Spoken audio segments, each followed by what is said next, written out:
Jadi please, mulai sekarang jangan menghakimi lagi. Alkitab menegaskan kepada kita semua, jangan engkau melihat selumbar di mata saudaramu, tetapi engkau tidak melihat balok di matamu.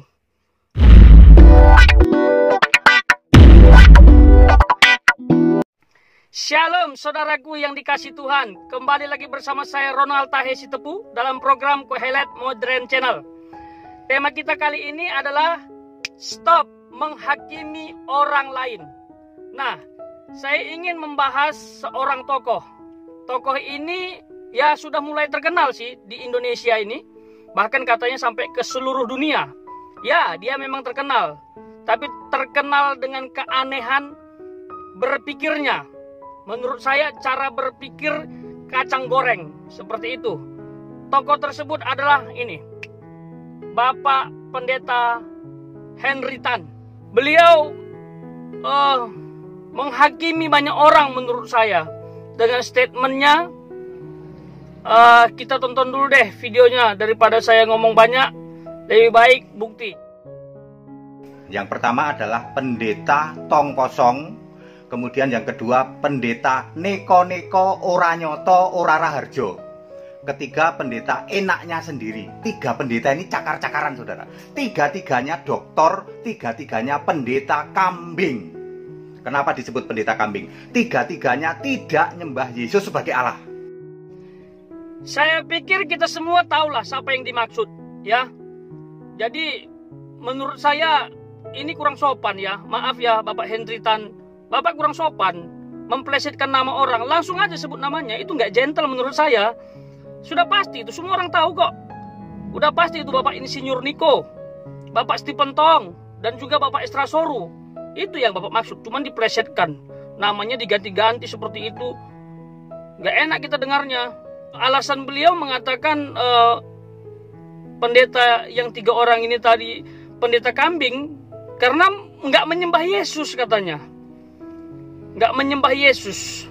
Lalu karena saya potong videonya, dikatakan kenapa mereka pendeta kambing? Karena mereka menyembah Bapa. Aneh sekali menurut saya. Bahkan yang lebih nggak mengenakkan telinga itu beliau menyebutkan Bapak Pendeta Insinyur Niko seperti ini. Sok jadi nabi. Pendeta ini neko-neko ora nyoto ora raharjo. Dia sudah menyebarkan Injil lain, Galatia 1 ayat 8 dan 9 ya. Disebut terkutuk. Jadi pendeta yang begini pendeta terkutuk. Astaga, Pak Henry Tan. Sanggup Bapak bilang seperti itu ya. Hambanya Insinyur Niko dipakai Tuhan secara luar biasa. Pelayanannya sudah meluas kemana-mana. Banyak jiwa-jiwa yang dimenangkan. Lalu Bapak bilang menyebarkan Injil lain. Pendeta terkutuk. Oh my God. Saya pikir hanya Tuhan yang berhak mengutuk manusia. Saya berpikir, kenapa Pak Henry Tan ini seperti itu ya? Menghakimi pribadi orangnya langsung. Dan menurut saya betul-betul kasar ya, seperti itu. Kalau kita nggak setuju dengan statement, ya statementnya aja dibahas. Ini orangnya langsung loh.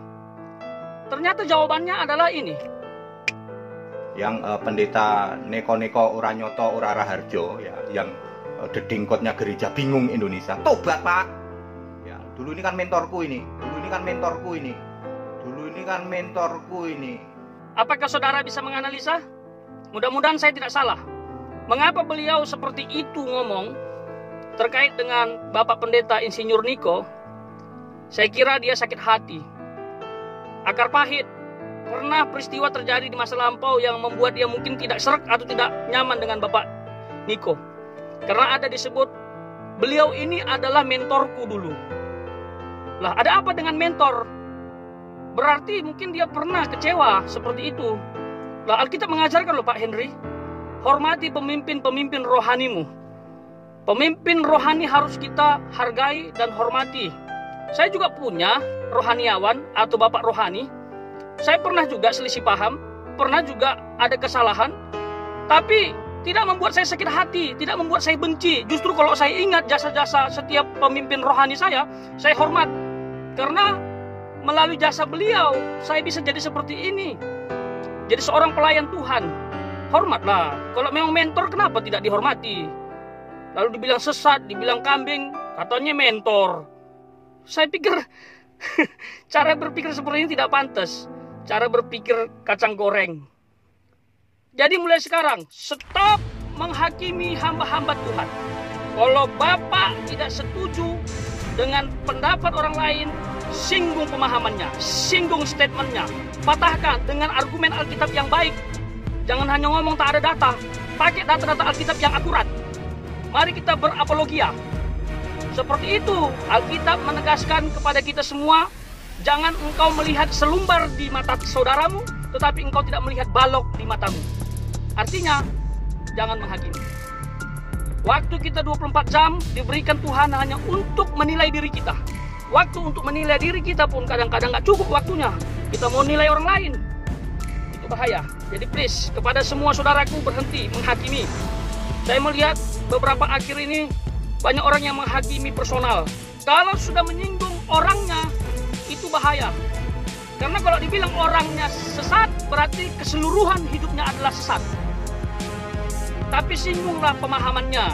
Kalau pemahaman sesat, itu masih bisa. Tapi orangnya tidak sesat, karena tidak bermaksud. Karena kalau pemahaman sesat, karena mungkin kurang belajar. Tapi orangnya benar. Tapi kalau dibilang, kamu pendeta sesat, kamu nabi palsu, nah itu parah itu. Karena mencakup banyak hal yang menurut saya negatif. Kalau dihubungkan dengan zaman Elia, yaitu nabi-nabi palsu yang dibunuh itu. Itu kalau bicara personal. Tapi biarlah pemahaman yang kita singgung, pemahaman yang kita kritisi. Jadi saya pikir ini saya bisa bagikan.